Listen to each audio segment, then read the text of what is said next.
Hi guys, very welcome to Mentour and yet another video podcast. As always, I hope you're doing absolutely fantastic. Today on the podcast, guys, we're going to be talking about the Yoke. What does it do? How does it work? And what kind of switches and little buttons do we have on it? Stay tuned.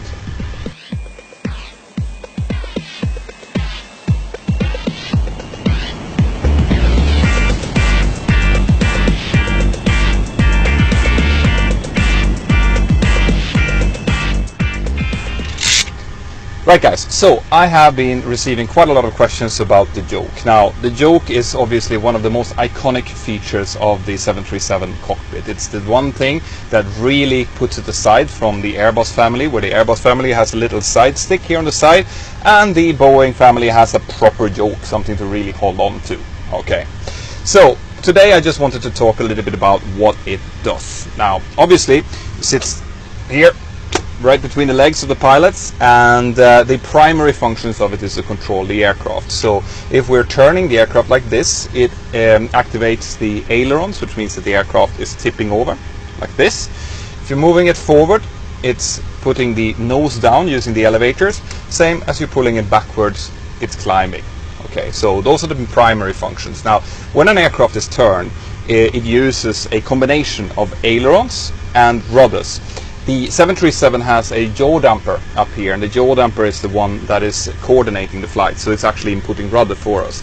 If the yaw damper was not working, we would have to fly this like any other Cessna, which means we had to turn with the ailerons and put a little bit of rudder in at the same time in order to achieve a coordinated turn. Okay, so those are the primary functions of the Yoke. Now, if you look up here on the right hand side, there is a little pad with a numerical device on it. Now, I've gotten a lot of questions about what this is for, and this is quite simply a memory device.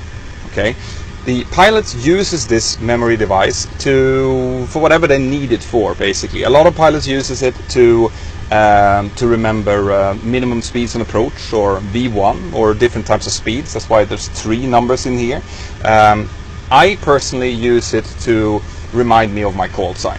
Okay, remember that we might be flying as many as 4 flights a day, and if you're flying 4 flights a day, you're going to have 4 different call signs to remember. So it's good, it's nice to have something visual to kind of remind yourself at least of the numerical part of the call sign.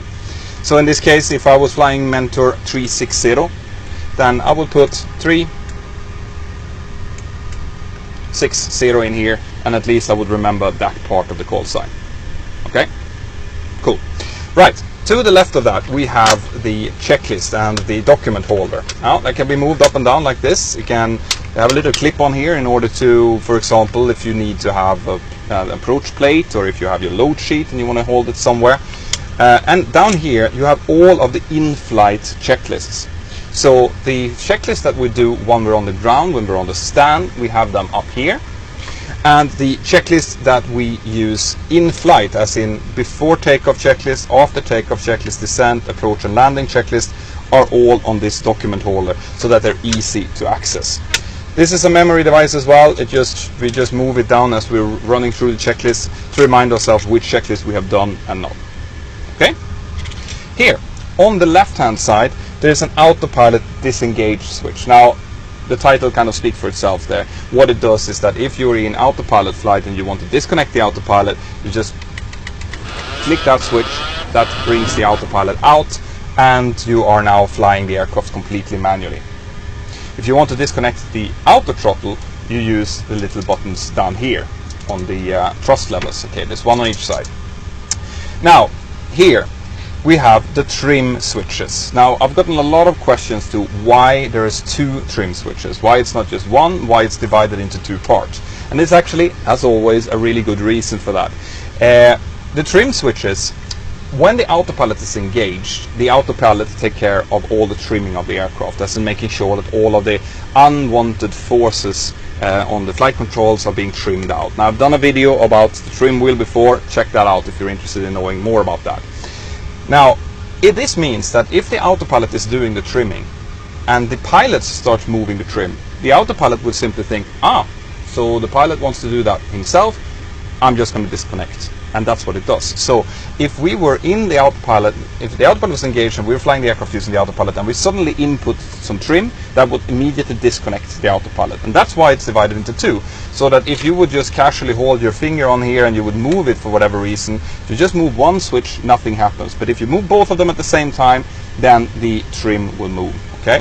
To trim the aircraft, if you want the nose to go down, you trim it forward. So you're kind of trimming the nose forward. And if you want it to go back, if you want the nose to go up, you trim it backwards.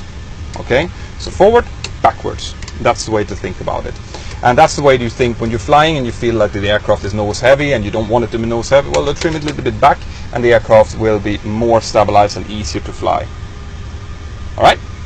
Now, the last thing that is on the Yoke of any interest really here is a mic switch. Okay? It has two positions. It has an on, up and down. The upper switch will transmit to air traffic control. So if you put the upper switch here, that will, whatever frequency that we have tuned on whichever radio box that we have selected to transmit, it will transmit onto that frequency. If you push the lower button, that will transmit to the flight interphone.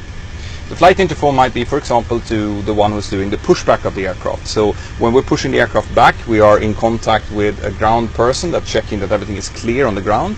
And he or she is connected through a headset through the flight interphone. So if I want to talk to them, I push the down switch and that will transmit to the flight interphone. That's it, guys. Down here as well you have the stick shaker engine. So if we were for whatever reason coming into a low speed situation, the aircraft is close to stalling, this little engine down here will start to vibrate the stick, and that will be one of many signs that we're actually approaching stall and that we have to do something. That's all I have about the Yoke, guys. I hope you're doing absolutely fantastic. I hope you have downloaded the Mentour Aviation app and are joining me in there to discuss stuff. And also, make sure that you have subscribed to the channel, guys. And when you do, click the little notification bell. Because if you don't, then whenever I have some cool new news that I want to transmit to you guys, you won't know about it. So hit subscribe and click the little bell. Have an absolutely fantastic day wherever you are, and I'll see you next time. Bye-bye.